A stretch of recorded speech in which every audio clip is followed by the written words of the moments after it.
মালদ্বীপ। ওকে, ভারতের এই পাশে যে একটা দেশ রয়েছে, দেশটার নাম হচ্ছে পাকিস্তান। কি নাম বললাম? পাকিস্তান। পাকিস্তানের উপরে যে দেশটা সেটা হচ্ছে আফগানিস্তান। হ্যাঁ, এইদিকে যে একটা ছোট দেশ রয়েছে সেটা হচ্ছে ভুটান। এটা কি? ভুটান। এইদিকে একটা দেশ রয়েছে সেটা হচ্ছে নেপাল। নেপাল। আর নেপালের ঠিক নিচে যে দেশটা রয়েছে সে দেশটার নাম কি? বাংলাদেশ।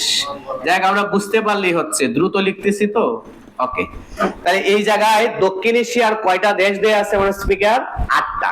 কি কি দেখেন? ভারত, শ্রীলঙ্কা, মালদ্বীপ, নেপাল, ভুটান, বাংলাদেশ, পাকিস্তান, আফগানিস্তান। এই সবগুলো দেশই হচ্ছে সার্কের সদস্য। কার সদস্য? সার্ক। আর একটা সংগঠন আছে, নাম হচ্ছে সাফটা। SAFTA, south Asia free trade area. এই সাফটাভুক্ত দেশ কতটি? 8টি। সবগুলো কার সদস্য? সার্কের, মানে হচ্ছে দক্ষিণ এশিয়ার সদস্য। মানে দক্ষিণ এশিয়ার 8টি দেশ, এই সবগুলি হচ্ছে সার্ক এবং সাফটার সদস্য। আর এর উপরে যে দেশটা রয়েছে আমার স্পিকার, এই জায়গা জুড়ে, এতটুক জায়গা জুড়ে, এদিকে আরো যাবে, এই দেশটার নাম হচ্ছে চীন। কি নাম বললাম? চীন। চীনের এই জায়গায় যে দেশটা রয়েছে সেটা হচ্ছে মঙ্গোলিয়া। কি নাম বললাম? আর মঙ্গোলিয়ার উপরে যে দেশটা সেটা হচ্ছে রাশিয়া। ক্লিয়ার? আর পাকিস্তান আর আফগানিস্তানের পাশে, মানে এই দিকটায় যে দেশটা রয়েছে, দেশটার নাম হচ্ছে ইরান। কি নাম? ইরান। এখানে থাকলে ইরাক এদিকে, এদিকে কুয়েত, এদিকে কাতার, এদিকে বাহরাইন, এই জায়গাটা সৌদি আরব। কথা কি বুঝতে পারছেন? এটা ম্যাপের মধ্যে আপনারা গেলে বুঝতে পারবেন। স্যারের চোখে চোখে ভাসে তো, এগুলো বুঝতে পারি। আমাদের এত আলোচনার বিষয় না, আমাদের দরকার কোন দেশটা? চীন। কারণ এক দেশে দুই নীতি বললে আমাদের চীনের কথা মনে পড়ে। আমরা আগে গল্পটা ভালোভাবে বুঝবো, তারপরে আপনারা নিজেরাই লিখতে পারবেন কেন চীনকে ওয়ান কান্ট্রি টু সিস্টেম বলা হয়। দেখেন, এইদিকে ছোট একটা দেশ রয়েছে, আমি আরো বড় করে দিই, কিন্তু দেশটা আরো ছোট। কথা বুঝতে পারছেন? বোঝার জন্য, এই দেশটার নাম হচ্ছে হংকং। কি নাম? হংকং। কিন্তু দেশটা আরো অনেক ছোট, বোঝার জন্য বড় করে দিলাম। হংকং। এই হংকং এ বাণিজ্য করার উদ্দেশ্যে, ব্যবসা করার উদ্দেশ্যে আসছিল একটা দেশ, সেই দেশটার নাম কি? ইউকে। ব্রিটিশ শাসন করে নাই এমন দেশের সংখ্যা সারা পৃথিবীতে খুবই কম। ব্রিটিশ শাসন করেছে সারা পৃথিবীর মধ্য থেকে 90টি দেশকে। কতটা দেশ শাসন করছে ব্রিটিশ? এর মধ্যে সুপার পাওয়ার আমেরিকাকেও তারা শাসন করেছে। এবার ব্রিটিশরা ব্যবসা করতে আসছিল কোথায়? হংকং এ। তারা প্রথমে বাণিজ্য করার উদ্দেশ্যেই যায়, গিয়ে পরে আর আসতে চায় না, বলে এটা আমাদেরই দেশ। কথা কি বুঝতে পারছেন? দেখেন, হংকং এ বাণিজ্য করার পাশাপাশি হংকং এ বিক্রি করতে শুরু করলো আফিম। কি বিক্রি করতে শুরু করলো? রে, আফিম একটা সুস্বাদু খাবার। ছোটবেলা থেকে একজনকে আমি খেতে দেখেছি, ওনার নাম হচ্ছে কমলাকান্ত। কি নাম? ঠিক কিনা? হ্যাঁ। এবার দেখেন, হংকং এ আফিম বিক্রি করার কারণে হংকং এর যে যুব সম্প্রদায় এই আফিমের প্রতি আসক্ত হতে শুরু করলো। বুঝতে পারছেন? সমাজে যে জিনিস নিষিদ্ধ, এই জিনিসের প্রতি মানুষ আকৃষ্ট সবচেয়ে বেশি। এবার এই হংকংকে অতিক্রম করে এর প্রভাবটা আস্তে আস্তে চীনের দিকে প্রবাহিত হওয়া শুরু করলো। কথা কি বুঝতে পারছেন? চীন বলল, ব্রিটেনকে বলল যে আপনারা আফিম বিক্রি কি করে দিতে হবে? বন্ধ করে দিতে হবে। কাকে বলছে? ইউকে। কিন্তু আমার স্পিকার, ব্রিটিশরা আফিম বিক্রি বন্ধ করলো না, যার কারণে চীন রাগান্বিত হয়ে 1839 সালে ব্রিটিশদের আফিম ভর্তি অনেকগুলো জাহাজ ছিল, সেই জাহাজে আগুন ধরিয়ে দেয়। কত সালে চীন আগুন ধরিয়ে দেয়? শুরু হয়ে যায় চীন ব্রিটিশ যুদ্ধ। কি যুদ্ধ? বলেন তো, চীন ব্রিটিশ যুদ্ধ কত সালে শুরু হয়? হ্যাঁ, এবং এই যুদ্ধ শেষ হয় 1842। এবার চীন ব্রিটিশ যুদ্ধ শেষ হয় কত সালে? 1842। যেহেতু এই যুদ্ধটা হয়েছিল আফিমকে কেন্দ্র করে, এই জন্য এই যুদ্ধের অপর নাম আফিম যুদ্ধ। কি যুদ্ধ? তাহলে এবার যদি পরীক্ষায় প্রশ্ন আসে স্পিকার, যে আফিম যুদ্ধ কত সাল থেকে কত সাল কি দিব? পড়া যেন এখানে মুখস্থ হয়ে যায়। 1839 থেকে 1842, 3 বছর। এবার 1842 সালে গিয়ে চীন এই যুদ্ধে হেরে যায়। কোন যুদ্ধে? আফিম যুদ্ধে। এবার এই যে চীন হেরে গেল, ব্রিটিশরা সুযোগ পেয়ে বসলো যে তোমরা না বুঝে অন্যায় ভাবে আমাদের জাহাজগুলো পুড়িয়ে দিছো, এখানে অনেক মূল্যবান জিনিস ছিল, আমাদের অনেক ক্ষতি হয়েছে। কে বলতেছে? ব্রিটিশ। এবার আমাদেরকে ক্ষতিপূরণ দিতে হবে। চীন বলল আমাদের ক্ষতিপূরণ দেওয়ার মতো সামর্থ্য বা এবিলিটি নাই। তখন কত সালের ঘটনা? এবার ব্রিটিশ বলে এবার কান দিলে কি আর হবে গো, যা হইবার তা হয়ে গেছে, এবার কি দিতে হবে? ক্ষতিপূরণ দিতে হবে। এবার চীন বলল আমরা কি দিব মাননীয় স্পিকার, আমরা তো ক্ষতিপূরণ দেওয়ার মতো সামর্থ্য নাই। ব্রিটিশ বলল একটা শর্তে আপনাদেরকে মাফ করতে পারি, শর্ত হচ্ছে একটাই, আপনারা হংকংকে আমাদের নিকট লিজ দিয়ে দেন। কি দিয়ে দেন? লিজ। তাহলে হংকং চীন আর কোনো উপায় না পেয়ে 1842 সালে ব্রিটেনের সাথে একটা চুক্তি করে, সেই চুক্তির নাম হচ্ছে নানকিং চুক্তি। কি চুক্তি বলেন তো? তাহলে জোরে বলেন, নানকিং চুক্তি কত সালে হয়? কার কার মধ্যে হয়? চীন এবং ব্রিটেন। বিষয়বস্তুটা কি? হংকংকে ব্রিটেনের নিকট লিজ দেয়া। ক্লিয়ার? তাহলে নিয়ে গেল, হংকং এ যা কিছু ছিল সবকিছু নিয়ে গেছে ব্রিটেন। বিনিময়ে হংকংকে যা দিল, এতে করে চীন থেকে হংকং ধনী হয়ে গেল, উল্টা হয়ে গেছে। কথা বুঝতে পারছেন? কারণ ব্রিটিশরা ভাবছে হংকং তো আমাদেরই, তাহলে তারা নিতে গিয়ে হংকংকে যে উন্নয়ন করলো, এই উন্নয়নে হংকং কি হয়ে গেল? ধনী হয়ে গেল। ব্রিটেনের একটা পজিটিভ দিক হচ্ছে তারা যদি কোনো কিছু করে তাহলে তারা মন থেকে করে। দেখবেন আমাদের দেশে ব্রিটিশ তৈরি ব্রিজ এখনো অক্ষত আছে কিনা, রেল লাইন অক্ষত, ঠিক কিনা? আর আমাদের দেশে ব্রিটিশরা যা তৈরি করে এটা কিছুদিন পরে, হ্যাঁ হ্যাঁ।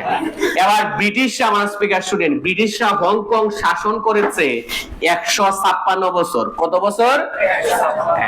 156 বছর পরে 1997 সালে ব্রিটিশ আইসা বলল চীনকে যে আমরা হংকং ফেরত দিব যদি আপনারা নিতে চান। কথা কি বুঝতে পারছেন? এবার চীন দেখলো হংকং তো আমাদের থেকে ধনী, যদি আমরা নিয়ে নেই তাহলে আমাদের অর্থনীতিকেই উন্নয়ন হবে। ক্লিয়ার? এই কারণে তারা এত সালে নিয়ে নিল, 1900 কত সাল? 57। কিন্তু ব্রিটেন একটা মানে হচ্ছে শর্ত জুড়ে দিল। ব্রিটেনের কথা হচ্ছে আমরা ফেরত দিব কিন্তু আগামী 50 বছর। কত বছর? তাহলে 1997 প্লাস 50, 2000 কত সাল? 47 সাল। 2047 সাল পর্যন্ত হংকং এ চালু রাখতে হবে পুঁজিবাদী অর্থ ব্যবস্থা। কি বাদ? পুঁজিবাদ। বলেন তো চীন কোন ধরনের অর্থ ব্যবস্থা? না না, সমাজতন্ত্র। চীন কোন ধরনের রাষ্ট্র? আর হংকং এ চালু রাখতে হবে কি? তাহলে এই চীন হচ্ছে সমাজতন্ত্র, হংকং হচ্ছে পুঁজিবাদ। এক দেশে কয়টা অর্থ ব্যবস্থা হয়ে গেল? এই জন্য চীনকে বলা হয় ওয়ান কান্ট্রি টু সিস্টেম, এক দেশে দুই নীতি। কথা কি বুঝতে পারছেন? চীনে কয়টা অর্থ ব্যবস্থা আছে? দুইটা। আমরা কি বুঝতে পারছি কিনা? এবার আমাদের লেখার পালা। হেডলাইন করেন আফিম যুদ্ধ। আফিম, স্যার এখানে আফিম যুদ্ধটা ছিল না, এটা পরে আফিম যুদ্ধ। আফিম যুদ্ধ সময়কাল লিখেন 1839 থেকে 1842। 1839 থেকে 1842। পক্ষ লিখেন চীন এবং ব্রিটেন। পক্ষ লিখবেন চীন এবং ব্রিটেন।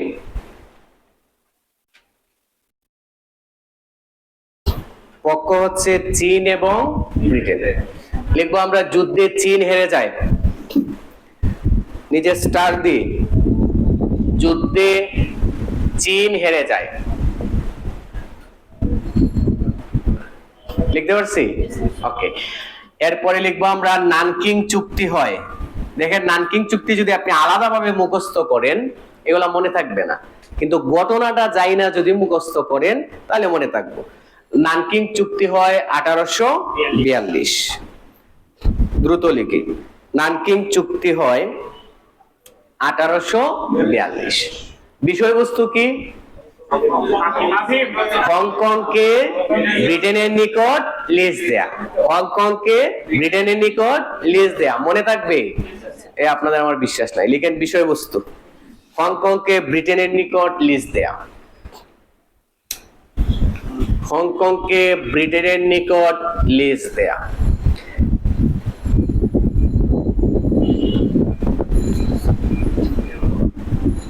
লিজ দেয়া। ওকে, তারপরে আমরা লিখবো হচ্ছে ব্রিটেন হংকং শাসন করে, ব্রিটেন হংকং শাসন করে 156 বছর। লিজ নিছে 99 বছরের জন্য, দখল রাখছে কত বছর? হ্যাঁ, ব্রিটেন হংকং শাসন করে 156 বছর। ব্রিটেন হংকং শাসন করেছে 156 বছর। নিচে স্টার দিয়ে লিখবেন ব্রিটেন হংকংকে চীনের নিকট ফেরত দেয়, ব্রিটেন হংকংকে চীনের নিকট ফেরত দেয় 1997 সালে। ব্রিটেন হংকংকে চীনের নিকট ফেরত দেয় 1997 সালে। হংকংকে চীনের নিকট ফেরত দেয় 1900 কত সাল? পারবো আমরা? তাহলে এবার যদি এই যুদ্ধ থেকে প্রশ্ন আসে তাহলে আমরা পারবো না? আর চীনকে কেন ওয়ান কান্ট্রি টু সিস্টেম বলা হয় জানি আমরা? কারণ চীনে কয় ধরনের অর্থ ব্যবস্থা চালু আছে? একটা হচ্ছে পুঁজিবাদ, এবার প্রশ্ন হচ্ছে সমাজতন্ত্র কাকে বলে? এবার প্রশ্ন হচ্ছে পুঁজিবাদ কাকে বলে? যে রাষ্ট্রে, যে অর্থ ব্যবস্থায় সম্পদের ব্যক্তিগত মালিকানা স্বীকার করা হয় না, সম্পদের মালিক হচ্ছে সরকার, আপনার সম্পত্তি যদি না থাকে সরকার আপনাকে ম্যানেজ করে দিবে। কথা কি বুঝতে পারছেন? এটা হচ্ছে সমাজতান্ত্রিক রাষ্ট্রের পজিটিভ দিক। আপনার সম্পত্তি নাই, সরকার দিবে, তবে আপনি সম্পত্তি কেনা বেচা করতে পারবেন না। আর নেগেটিভ দিক হচ্ছে সমাজতান্ত্রিক রাষ্ট্রে আপনি সরকারের বিরুদ্ধে কোনো কথা বলতে পারবেন না। সরকার বলবে আজকে থেকে চুলের কাটিংটা এমন দিতে হবে, আপনাকে এমনই দিতে হবে। সরকার বলবে আজকে আমার মন ভালো নেই, কান্না করতে হবে, আপনার কান্না করতে হবে। কথা কি বুঝতে পারছেন? সরকার যা সিদ্ধান্ত নেবে তাই মানতে হবে। কোন ধরনের অর্থ ব্যবস্থায়? আর যে রাষ্ট্রে সম্পদের ব্যক্তিগত মালিকানা স্বীকার করা হয়, যে আপনার সম্পত্তির মালিক হচ্ছেন আপনি, এই ধরনের অর্থ ব্যবস্থাকে কি বলা হয়? পুঁজিবাদ। ক্লিয়ার কিনা? সম্পদের মালিক সরকার থাকলে সমাজতন্ত্র, সরকারের মালিক ব্যক্তিগত হলে পুঁজিবাদ। বলেন তোমার স্পিকার, বাংলাদেশের অর্থ ব্যবস্থাটা কেমন? মিশ্র। কি মিশ্র? যে রাষ্ট্রের সরকারের মালিকানা ব্যক্তিগত এবং সরকার উভয় পক্ষ, সেই ধরনের অর্থ ব্যবস্থাকে কি বলা হয়? মিশ্র। এই বিল্ডিং এর মালিক একজন আছেন, রাস্তার মালিক কিন্তু আবার সরকার, রেল স্টেশন এগুলোর মালিক কে? সরকার। তাহলে সরকার মালিক, জনগণ মালিক, এগুলোকে কি বলে? মিশ্র। বলেন তো অর্থ ব্যবস্থা কত প্রকার? 4 প্রকার। অর্থ ব্যবস্থা কত প্রকার? কি কি? সমাজতন্ত্র, পুঁজিবাদ, মিশ্র, ইসলামিক। ইসলামিক অর্থ ব্যবস্থা। আবার বলেন সমাজতন্ত্র, পুঁজিবাদ, মিশ্র, ইসলামিক। অর্থ ব্যবস্থা কত প্রকার? 4 প্রকার। এবার আমাদের লেখা নিতে হবে মানুষ স্পিকার, না হলে এগুলো মনে থাকবে না। হেডলাইন করেন সমাজতন্ত্র। সমাজতন্ত্র লিখছি আমরা, শর্ট করে লিখে নিব। লিখবো যে রাষ্ট্রে সম্পদের ব্যক্তিগত মালিকানা স্বীকার করা হয় না, যে রাষ্ট্রে, এই যে সখী মোবাইলে কি এরে মোবাইল ফোন আমাদের ট্যাগ করতে হবে। কথা বুঝেন নাই? মোবাইল ফোন ইউজ করা বন্ধ রাখবেন মানুষ স্পিকার। হ্যাঁ, আর হ্যাঁ এটা আপনি শেয়ার করলে করেন, না করলে নাই। কিন্তু মেন কথা হচ্ছে আজাইরার সময় আমরা তো মোবাইলে ব্যবহার করব না। কথা বুঝতে পারছেন? এখন যে আমি মোবাইল বন্ধ করার কথা বলছি, আবার শেয়ারের কথা চিন্তায় আসলো, তাই না? আর এমনি সারাদিন ফেসবুকে ঢুকে এই যে ভিডিওসে গেলেন, এরপরে আপনাকে 3 ঘন্টা তো আর খোঁজ খবর নাই আপনার। কথা বুঝতে পারছেন? তাহলে এগুলা বন্ধ রাখেন। একটা শেয়ার দিলে আপনার কি হয় বলেন? আমরা শেয়ার দিব, আমরা বন্ধু বান্ধব থেকে জানাবো। আর আমরা যারা এই কোচিং এ আছি, যারা আমরা পড়াশোনা করতেছি, আমাদের বই আছে, আপনারা জানেন? বই কিনেন নাই কে কে বলেন তো? সবাই কিনছি। যারা কিনে নেয় আমরা কিনে নেবো, কারণ হেল্পফুল বই। যদি কোনো ধরনের প্রবলেম বইয়ের ভিতরে থাকে আপনারা শেয়ার করতে পারবেন। সাধারণ জ্ঞান সম্পৃক্ত যদি কোনো ধরনের প্রবলেমে ফেস করেন আমাকে আপনারা শেয়ার করবেন। কথা কি বুঝতে পারছেন? আমার ফেসবুক আইডি দিয়ে যাব, নাম্বার দিয়ে যাব, যে কোনো ধরনের আপডেটের জন্য আমার গ্রুপ দিয়ে যাব, যেন আপনাদের উপকারে আসে। কথা কি বুঝতে পারছেন? আমাদের রিকোয়েস্ট একটাই, আমরা এই পেজটাকে একটু বন্ধু বান্ধব থেকে জানাবো, নতুনদেরকে আমরা ইনভাইট করব, ঢুকাবো, তারপরে আমরা একসাথে ক্লাস করবো। কথা কি বুঝতে পারছি? এই তাহলে আমরা সমাজতন্ত্র হচ্ছে যে রাষ্ট্রে সম্পদের ব্যক্তিগত মালিকানা স্বীকার করা হয় না। হ্যাঁ, নিজের থাকে না, রাইট। যে রাষ্ট্রে সম্পদের ব্যক্তিগত মালিকানা স্বীকার করা হয় না, তাহলে মালিক কে? সরকার। লিখবো আমরা, এরূপ দেশ সারা পৃথিবীতে আছে 5টি। সমাজতান্ত্রিক দেশ বা এরূপ দেশ সারা পৃথিবীতে আছে 5টি। এরূপ দেশ সারা পৃথিবীতে আছে 5টি। মানে যদি প্রশ্ন আসে এইভাবে, নিচের কোনটি সমাজতান্ত্রিক রাষ্ট্র, তাহলে কয়টা আমরা দিব? 5টা। একটা দেশের নাম বলেন স্যার, খুশি। এটার নাম কি? জুড়ে বলেন, এটা কি? চীন। রাশিয়া এখন আর সমাজতন্ত্রে নাই মানুষ স্পিকার। সোভিয়েত ইউনিয়ন ভেঙে যাওয়ার পরে রাশিয়া সমাজতন্ত্রের পরিবর্তে পুঁজিবাদী অর্থ ব্যবস্থা চালু হয়ে গেছে। বর্তমানে সমাজতান্ত্রিক দেশ কতটি? 5টি। আগে প্রথমে লিখেন চীন। চীন, এর আর যেন ভুল না হয়। চীন। কিউবা। কিউবা দেশের নাম শুনছেন? কিউবার জাতির জনক বলা হয় কাকে? ফিদেল কাস্ত্রোকে। কি বলা হয়? আমরা জানি একটা সংগঠন হয়েছিল, একটা গোপন রহস্য বলে দিই। একটা সংগঠনের নাম হচ্ছে নেম। কি নাম আমার স্পিকার? নেমের নাম শুনছেন? নন এলিগেন্ট মুভমেন্ট। নেম। নেম প্রতিষ্ঠিত হয়েছিল 1961 সালে। আর নেমের 4র্থ সম্মেলন হয়েছিল আলজেরিয়ায়। কোথায়? আলজিয়ার্সে। এই সম্মেলনে বাংলাদেশ কিন্তু সদস্যপদ লাভ করেছিল। কথা কি বুঝতে পারছেন? তাহলে নেমের 4র্থ সম্মেলনে বাংলাদেশ সদস্যপদ লাভ করেছিল। এই যখন লাভ করতে যায় বঙ্গবন্ধু শেখ মুজিবুর রহমান, এই সম্মেলনে তিনি বক্তব্য প্রদান করেছিলেন। 1000 বছরের শ্রেষ্ঠ বাঙালি, বাঙালি জাতির অবিসংবাদিত নেতা, জাতির জনক বঙ্গবন্ধু শেখ মুজিবুর রহমান নেমের 4র্থ সম্মেলনে তিনি বক্তব্য প্রদান করেছিলেন। বক্তব্যে তিনি বলেছিলেন, বর্তমান পৃথিবী আজ 2 ভাগে বিভক্ত, একটা হচ্ছে শাসক আর একটা হচ্ছে শোষিত। এই নিয়ে তিনি দীর্ঘ বক্তব্য প্রদান করেছিলেন। এই বক্তব্য শুনে কিউবার জাতির জনক ফিদেল কাস্ত্রো বলেছিলেন, আমি হিমালয় দেখিনি, আমি বঙ্গবন্ধু শেখ মুজিবুর রহমানকে দেখেছি। কোন বক্তব্য শুনে আমার স্পিকার? নেমের 4র্থ সম্মেলনের বক্তব্য শুনে। আমরা এদিকে যাই না, চীন, কিউবা, তারপরে হচ্ছে লাওস।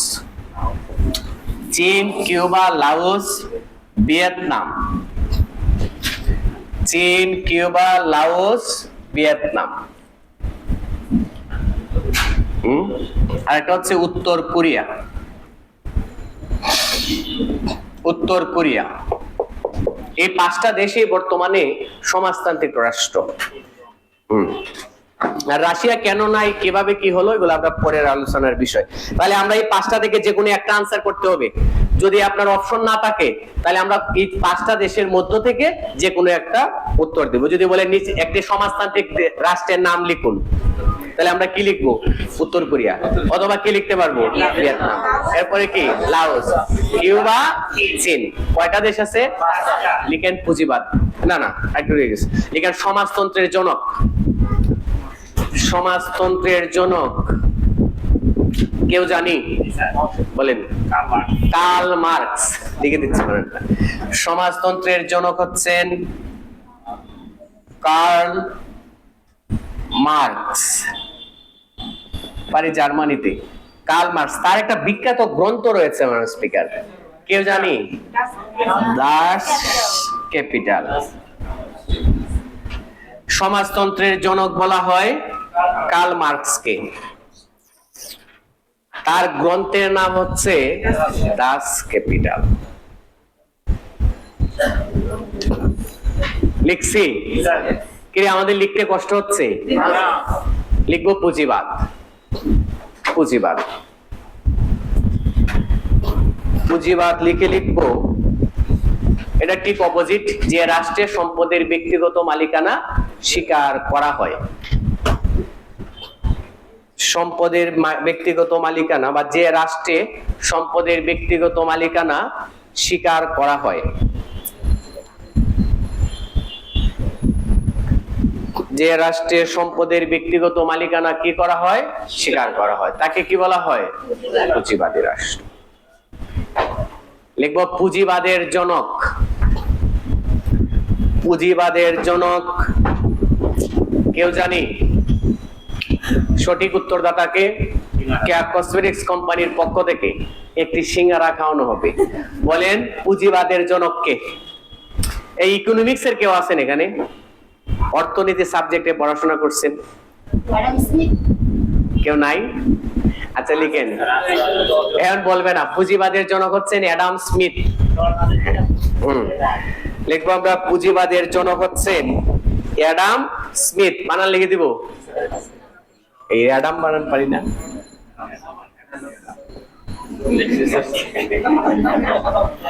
আমরা কি ম্যাডাম বুঝতেছি? আপনাদের লিসেনিং এর সমস্যা আছে। Adam Smith. ওকে, আমরা কি ওই একটা পুঁজিবাদী দেশ লিখে নেই, নাহলে আবার মাইন্ড করবে পুঁজিবাদ। লিখেন যুক্তরাষ্ট্র, যুক্তরাজ্য, ফ্রান্স, যুক্তরাষ্ট্র, আর একটা হচ্ছে যুক্তরাজ্য। এই দুইটা দেশ আপনাদেরকে হাসরের ময়দানের দিন অনেক প্যারা দিবি। হাসরের ময়দান বলতে কি? পরীক্ষার হল। এইগুলা কিন্তু খেয়াল রেখে পড়তে হবে যে আমি যুক্তরাষ্ট্র পড়তেছি না যুক্তরাজ্য, ঠিক কিনা? আরো দুইটা দেশ আছে, একটা হচ্ছে ইরান, আমি ইরান পড়তেছি না ইরাক পড়তেছি, এগুলা খেয়াল রাখতে হবে, না হলে কিন্তু যুক্তরাষ্ট্র, যুক্তরাজ্য, ফ্রান্স, ব্রিটেন হবে। ব্রিটেন বলবেন? হবে। যুক্তরাষ্ট্র, যুক্তরাজ্য, ফ্রান্স, তারপরে অস্ট্রেলিয়া। কয়টা হয়েছে? আরেকটা লিখেন সার্বিয়া, বেলজিয়াম। বেশি হয়ে যাচ্ছে না? Serbia, Belgium, Luxembourg. এটা লিখে দিতে হবে।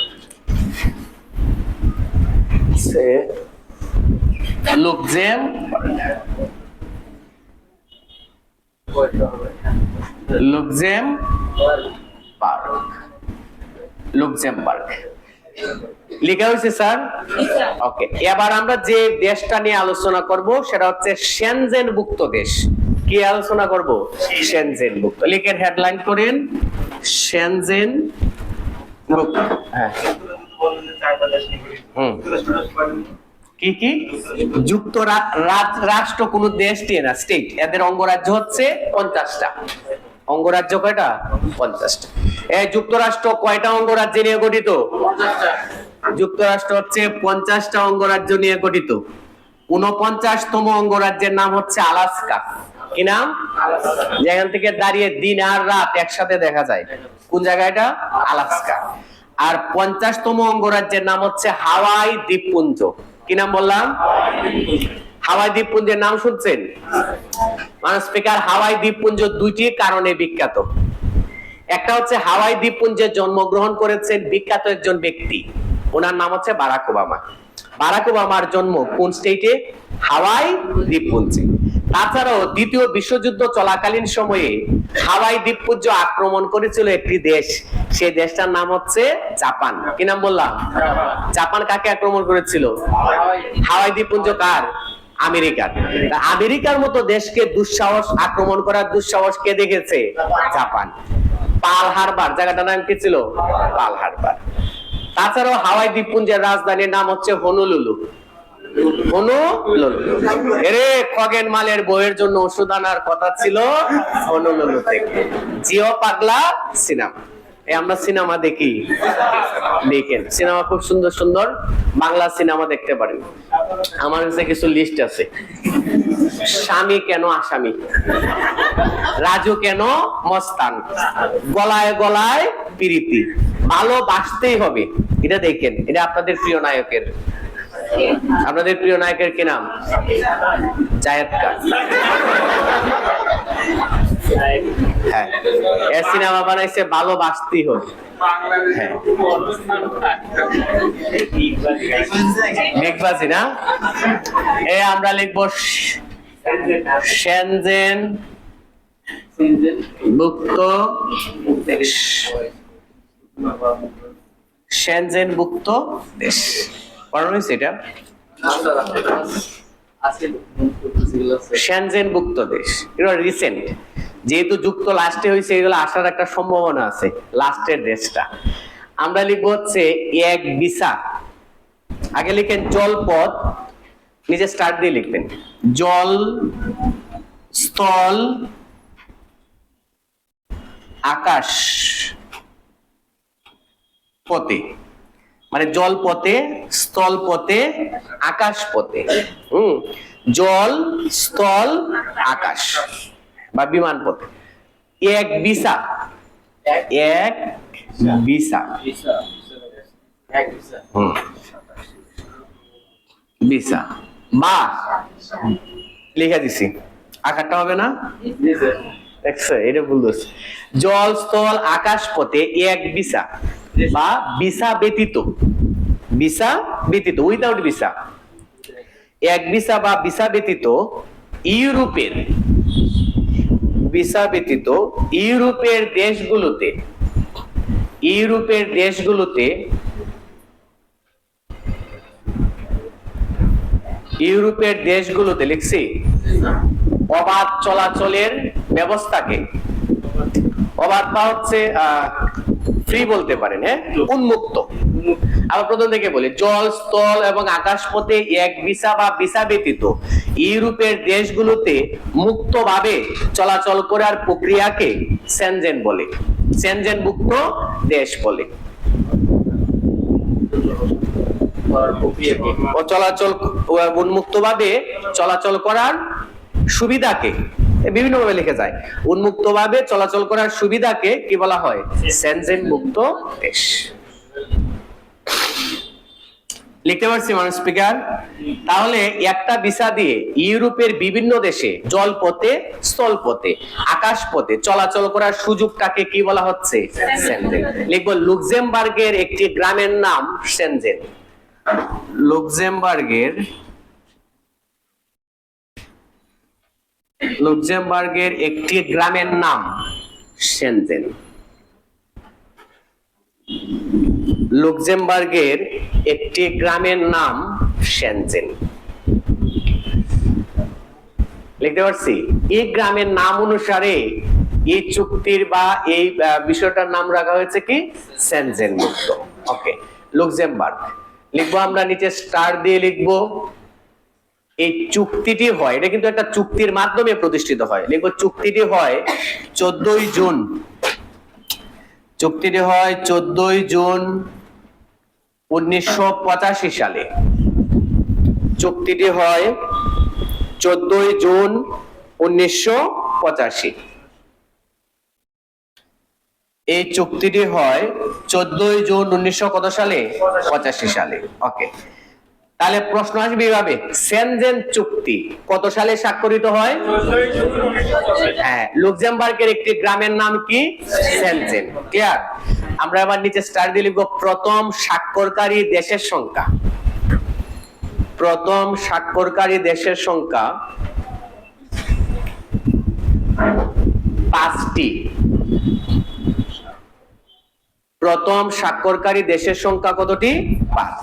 এর মানে 5টা দেশে আগে এককভাবে যাইতে পারতো, এক দেশে গেলে 5টা দেশে যাইতে পারতো। প্রথমে লিখবো আমরা বর্তমান স্বাক্ষরকারী দেশের সংখ্যা। বর্তমান স্বাক্ষরকারী দেশের সংখ্যা বলেন তো কতটি? হ্যাঁ 27টি না স্যার? বর্তমান স্বাক্ষরকারী দেশের সংখ্যা হচ্ছে 29টি। বর্তমান স্বাক্ষরকারী দেশের সংখ্যা হচ্ছে 29টি।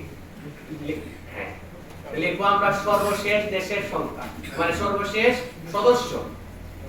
হ্যাঁ, সর্বশেষ সদস্য বুলগেরিয়া।